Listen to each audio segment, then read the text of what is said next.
Hey, Tommy from the Run Testers. In this video, myself and Mike are going to be taking a look at the Ultrahuman Ring AIR, which is a smart ring designed to give you health and wellness advice based on various different metrics. Now, as this is a first look, we're not going to delve in massively to the data because you need at least 2 weeks wearing this ring to get enough data to really be able to compare it. So we're going to be a little bit light on the data and talk more about our experience with the ring so far and give you some information on what exactly it is. Right, let's dive in.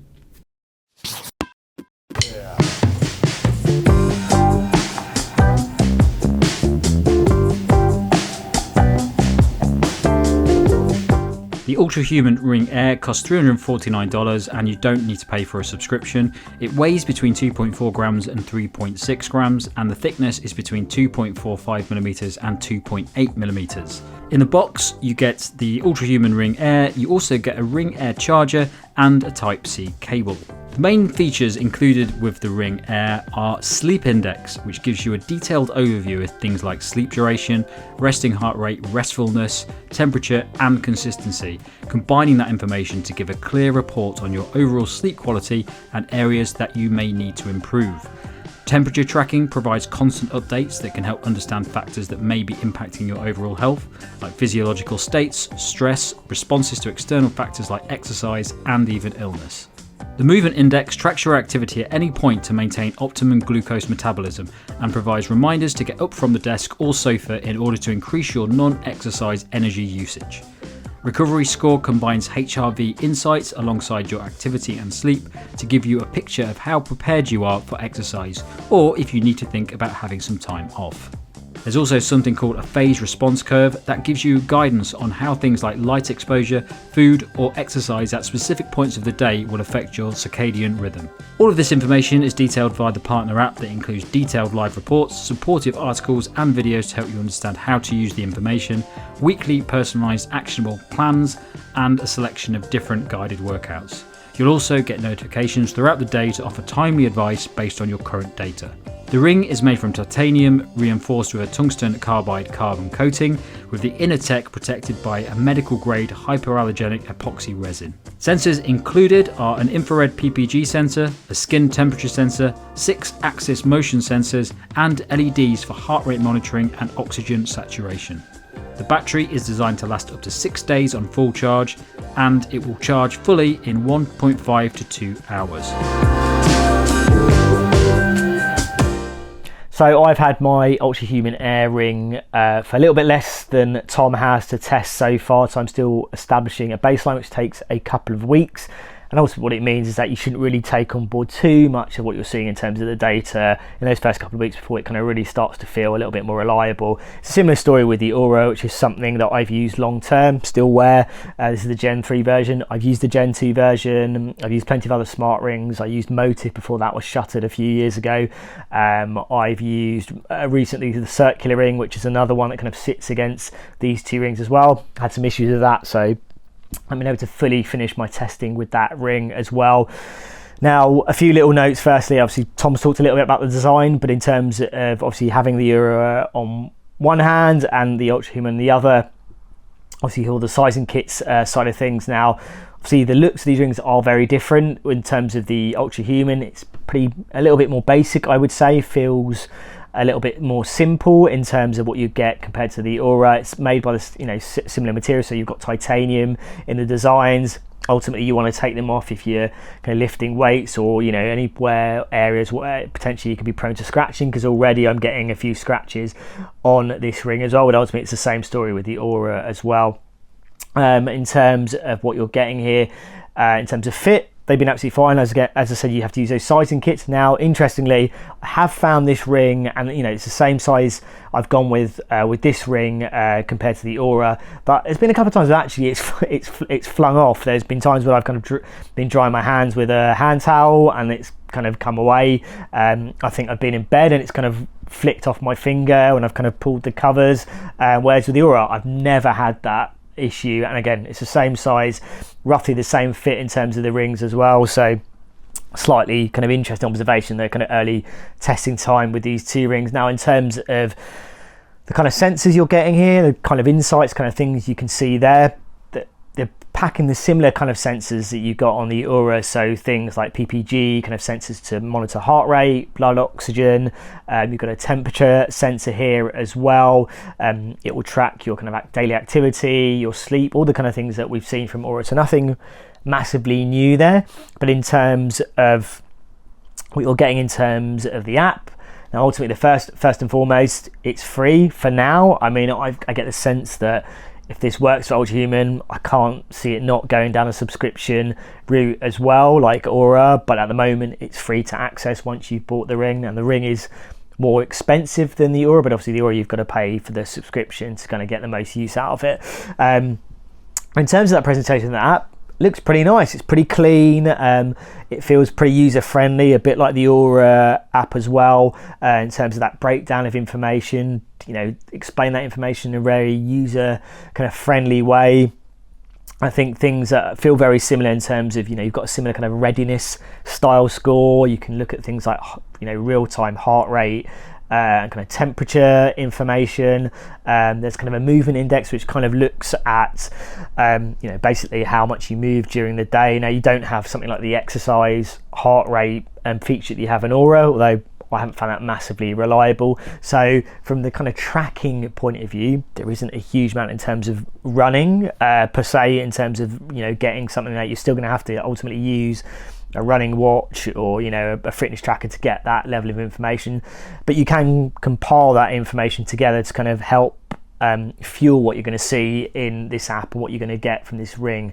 Now, as I said, I've only had it for a short period of time. I've had it for kind of just over a week. I've worn it in pretty much all my kind of workouts, all my runs. I used it on my race on Sunday, so the London 10K, and in terms of what I'm seeing on the app and what I'm seeing in terms of the monitoring, seems pretty good so far. So I've been wearing the Aura on my other hand, and in terms of sleep data, the sleep data seems to kind of level, kind of match up, in most places in terms of what I'm seeing, and I found the Aura ring pretty reliable for sleep tracking. I think from a continuous heart rate monitoring point of view, I've always found that the Aura is a little bit sketchy on that front. I definitely feel like it's pretty low sometimes on heart rate readings, whereas I have found definitely on the Ultrahuman AIR, I definitely found the resting heart rate insights and the continuous heart rate information feeling a little bit more reliable. And I've been wearing the Garmin 40965, which I do feel like the continuous heart rate monitoring is very, very good, and I think in general Garmin's continuous heart rate monitoring is very good. So using that as a kind of barometer in terms of these two devices, or the Ultrahuman, I found that this has been closer in terms of the data on the Garmin. Now, in terms of how a lot of the information is kind of delivered, so obviously the sleep data is very similar in terms of giving you a score. You've also got this kind of circadian kind of rhythm kind of based kind of feature where it's looking at better preparing you when you should start to wind down and start getting ready to go to sleep, and really think about getting yourself prepared, a bit like the Whoop kind of will do as well from that point of view. And it's quite a nice feature. The notifications in terms of telling you sometimes can feel pretty early in the day in terms of telling you to wind down, like at 6 p.m. it will tell me to start thinking about kind of relaxing and kind of thinking about getting ready for going to sleep, where it's like I'm not I haven't eaten dinner yet, and it's still kind of giving me that information at that point. Into the core sleep data, it's felt pretty good and felt pretty reliable in general. I think also the interesting one is the readiness kind of style feature that you're getting here, and the information, the insights. Again, I've been wearing it against the Aura and obviously the Garmin 40965, and the training readiness support in there as well. And I found the messages that it's been sending out have generally been pretty consistent with the other two devices that I've been wearing, and they haven't felt massively off from those two, from the Aura and the Garmin, in terms of what I should do. I think the day when I was meant to be running on Sunday, I obviously had my data from the Saturday, and one of the rings was telling me maybe I should take it easy, but giving me quite a relatively high kind of readiness score. The other one was kind of suggesting I'm absolutely fine to kind of go run.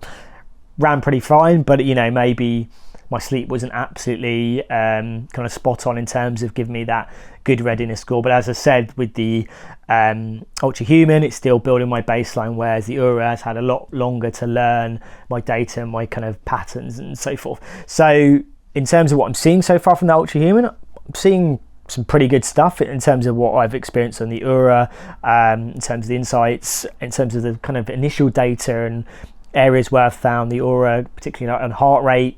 I felt like it's being a bit better on the Ultrahuman. I would say, obviously, I have had a couple of issues in terms of the design and it kind of flinging off. I don't think it's as nice looking as the Oura Ring personally, but if you like that kind of pretty kind of standard kind of simple kind of look, then that's what you're going to get here. And the presentation of the data in the app that you obviously have to rely on, because obviously there's no screen here, feels pretty good so far. It doesn't feel too cluttered.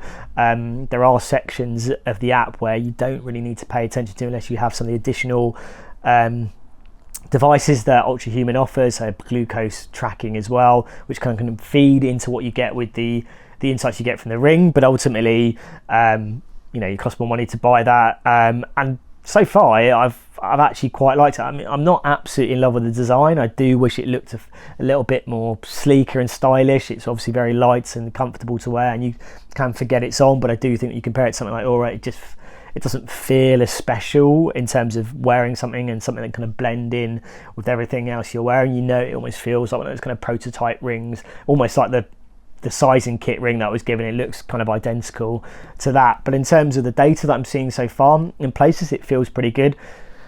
Ultimately, is it going to be a massively useful kind of running companion? I think the problem I have, and it's a bit like the problem I have with Oura, and the reason I'm using Oura ultimately is that I still have access to that app through my kind of my journalist kind of access and sample. Now, would I still be paying for it in terms of what I'm getting? I'm not entirely convinced, but I do like it from a kind of sleep tracking point of view. I use it to compare to the other devices that I test, like watches, like fitness trackers, so it's useful from that point of view. But in terms of the Ultrahuman, obviously it's a one-off price. It's still expensive, but for now the app access is free, and the data and the presentation data feels quite nice so far. Battery life wise, I think I'm seeing about the same as what I get on the Oura Ring 3. I think it's like 3 days maybe. I think Oura's kind of put out an update recently, and that's kind of improved the battery a little bit, where I think when they turned on the blood oxygen tracking, that's knocked the battery quite considerably. I feel like it holds that a bit better, but I'm thinking kind of you're going to get 3 days really out of this. The charging setups are pretty similar in terms of what you're getting here as well too. But yeah, ultimately in terms of the insights you're getting, I do think you can get equally good insights on a Garmin watch. I think training readiness is very good. I looked at the training readiness data, I have been, and comparing that to what I'm getting from the Oura and the Ultrahuman, and I feel like it's telling me similar things and it's basing it on similar things as well. Now, I've never used a smart ring before. I've never tested any of the Oura rings out, so I'm coming to this quite fresh, and I'm basically finding out if, one, I like the ring itself, and two, what is the benefit of wearing these rings anyway. It's not something that I've ever really looked at and thought I really want to try that. I normally just use my smartwatch for most of the data that I've got. So it's been an interesting test for me. I've actually almost done 2 weeks wearing the Ultrahuman Ring AIR now, and I've found it pretty useful, to be honest. I think the major difference between a smartwatch like I'm using the Garmin Fenix 7 Pro and the Ultrahuman Ring AIR is that the ring is not a performance tool. It's not a device used for tracking your training. It's not a device that's used for gaining insights into how you can improve your running, improve your workouts and things like that. It's a holistic wellness smart device that really focuses on the things that are happening in your life that are affecting your overall health. So things like sleep, things like your heart rate, things like your skin temperature, all of those things which obviously are affected by your training and what you're doing, the sort of activity you're doing, but it doesn't really delve into what those things are. And I think that's a really important thing to understand with the with rings like this, is that they don't really know what you're doing. So when you're using the Garmin Fenix 7 Pro, any other smartwatch, You tell it that you're going for a run. You sometimes tell it what type of run you're going for. You tell it what you're aiming for in that run. Same with going to the gym. You tell it how many sets you're doing. All those sorts of things that a training watch can use to give you really good insights on the sorts of training you should be doing, and include that in the information you're getting back. A ring doesn't have any of that information. It really just knows that you're doing something and can use that alongside your heart rate and your sleep and everything like that to give you a view of your overall health. So with that in mind, I've never really used my fitness trackers, my running watches, to do anything other than training information. I use them to find out how my runs are going. I use them to see how fast I'm going when I'm running. I use them for training readiness to a point. But I don't really use a lot of the daily lifestyle health features on the Garmin. They're on there, it's doing it. I don't really check it very often. It's not really what I use that for. So I think the interesting thing about using the ring is that it really is just about those wellness things going on in your life. And because of that, it means the information that it's giving you is very focused on those things. And it's something that I've never really looked into before. So I have found it quite interesting from that perspective. And in a lot of ways, it goes into more depth than what you'll get in certain fitness watches. So the Garmin Fenix 7 Pro tracks loads of information. But with something like the Smart Ring, the whole experience, the app and everything is designed very heavily around those metrics. So there's loads of information on sleep, more than I've found in the Garmin Connect app. There's loads of information about how to improve things like sleep and stuff like that. It's very geared towards helping you use that information in a way that is going to be beneficial for your overall health. So I think that's really good. Let's quickly start with the ring itself. So I've never worn a ring in my life, not just a smart ring. I've never worn any ring, so it was a bit of an interesting one for me to start wearing, and it did feel a bit weird when I started wearing a ring, especially on my index finger, because it does tend to get in the way a bit. So if you haven't worn a ring before, you do find that it adds an extra level of object onto your hand, which can get in the way quite a bit. And I do tend to sometimes snag it on things, or find that I put my hand in something that I'm trying to get something out of and I forget that I've got a ring on and it just pull it off a bit. So wearing a ring itself is actually a bit of an interesting thing if you've not used to doing it before. I've got really used to it now over 2 weeks. I actually quite like having it on. I play with it quite a lot. It's a fairly big ring. I've not tried the Aura, and I think that is slightly larger, but it is quite noticeable on the hand. So it can be a bit of a learning curve just to get used to wearing a ring on your hand. In terms of the design of the ring, I think it looks quite nice. At the point of getting this ring, they only had the black version. I quite like the black version. I think it's fine, but I probably would have gone for the silver version if I could. Other than that, I think it feels quite good. You can't use it for if you're going to the gym and you're doing weights, especially with metal bars. So I was doing some deadlifts the other day. I had this on, and it started to sort of rub away on that black finish, so I had to take it off. So if you do a lot of gym stuff, you're not going to be able to add the tracking that you get from those workouts, because you're gonna have to take the ring off. Otherwise, you're going to end up ripping the ring apart, and you're not going to do that if it's a 300-pound ring. So worth bearing that in mind for if you do a lot of gym stuff. I won't delve too much into the accuracy of the data yet, because I'm just hitting the baseline figures at the moment, because I've just been wearing it for 2 weeks. So take the numbers with a pinch of salt. What I have found with sleep is it's almost spot on with Garmin. There are a few discrepancies with Fenix 7 Pro, but it's pretty much perfect. The overall sleep is fine. It tends to have different views on REM and stuff like that, but seems to be pretty much in line with what I'm getting from my Garmin. The bit that I'm not really seeing useful data coming back from, or accurate data from either my Garmin or from the Ultrahuman Ring AIR, is the training readiness or the recovery score that you get in the Ultrahuman Ring AIR. Now, I think that's really that's probably because the Garmin is designed for doing exercise, and it knows what you're doing. It knows the type of exercise you're doing. So if you're going to the gym and you're doing weights, you're not necessarily going to get a higher heart rate, or not massively higher heart rate, but it does know that you've done exercise. With the Ultrahuman Ring AIR, if you're doing something that's probably quite low activity, but it's still exercise like weights or something like that. It doesn't really know that. So when I tend to go to the gym a lot as well, it doesn't seem to really notice the fact that I'm going to the gym. It might see me walk down there, it might see a little couple of spikes when I'm in the gym, but unless I'm doing something like running where my heart rate is massively elevated, it doesn't seem to notice me doing that. So I think that has an impact on the recovery score. Having said that, my recovery score today is massively different than from the training readiness that I'm getting from the Garmin as well. So we'll check this data out in the next video in the full review and see how that looks once we've got a lot of data in there. But at the moment, it's not quite matching up. One of the best things I would say about the app is that it has a lot of support material in it. So it's very nicely designed. It really works well at giving you the information you need to know about. So things like sleep score, it doesn't just give you lots of information. You get a sort of checklist that tells you the areas that you're fine on and the areas that you need to look at. I'm not very good at sleeping. I'm very good at sleeping once I'm asleep, but I tend to stay up quite late and I tend to get up quite early because I'm a bit of a night person.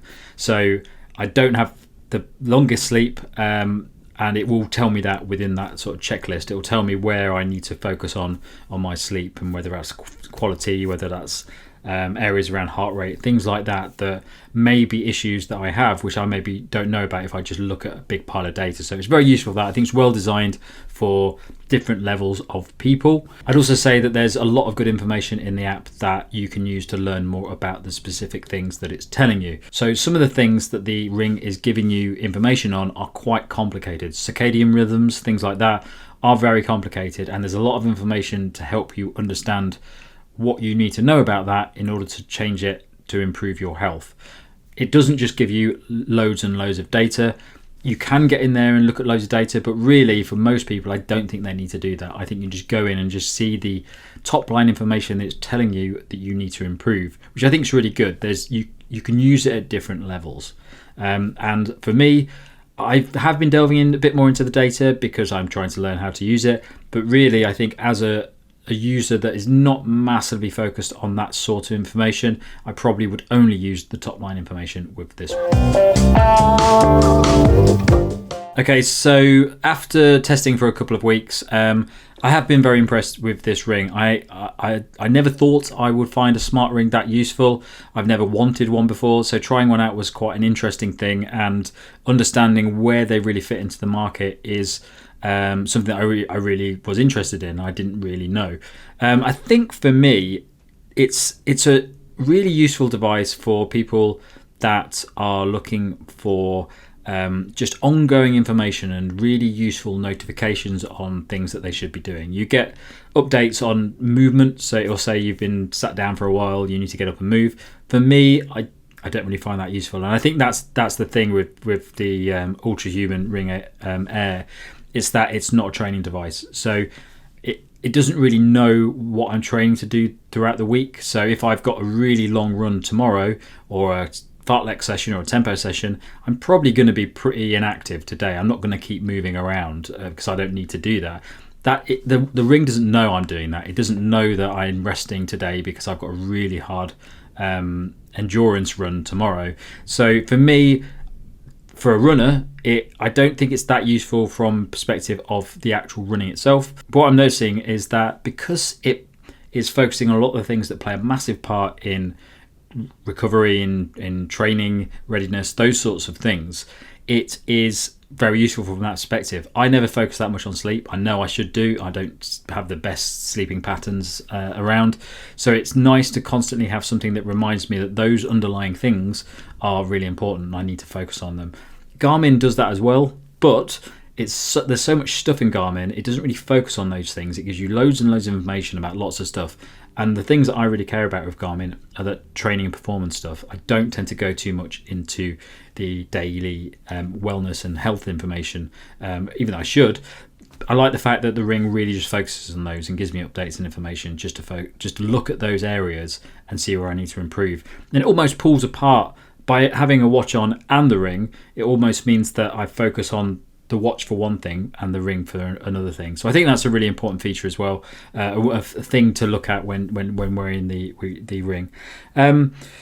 If you're not a runner, or if you're a runner that maybe is very more general, you don't really care about looking at your stats, your pace or things like that, I think it's probably not that useful at all. It's probably a good thing to have if you're the sort of person that really just wants to stay active and maybe doesn't want to wear a smartwatch. That you just want to have a ring on just to look at your steps every day, to look at your notifications around things that may be an issue for your health.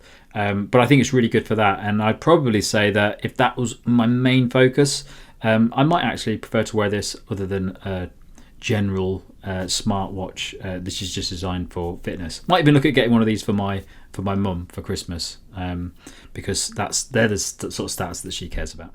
Promising so far. The data's felt good. It's been generally comfortable. Not absolutely loving the design, but I think there's promise here in terms of if you're looking for a smart ring, you don't want to pay that app subscription like you do in the Oura Ring. But ultimately, I do think in general, in terms of what you're getting from a run tracking experience, that's not something you're going to buy it for. You're buying it for the recovery, sleep elements. But I do think at the moment, a Garmin, an Apple Watch, some of the other kind of sports watches like Polo, who are delving those kind of recovery kind of suggestions and telling you what you need to do, whether you should ease off. Those are doing a pretty good job of that now. And do you really need another device to offer that? I'm not 100% convinced. Okay, that's it from us on this first look at the Ultrahuman Ring Air. Thanks a lot for watching. Don't forget to like, subscribe, click the little bell. And if you go into the caption below, you can find a link to our podcast, which it comes out at the end of each month, but we're doing lots of extra ones now with special guests. So go in and download that and listen to it on your next run. Thanks a lot for watching. Catch you next time.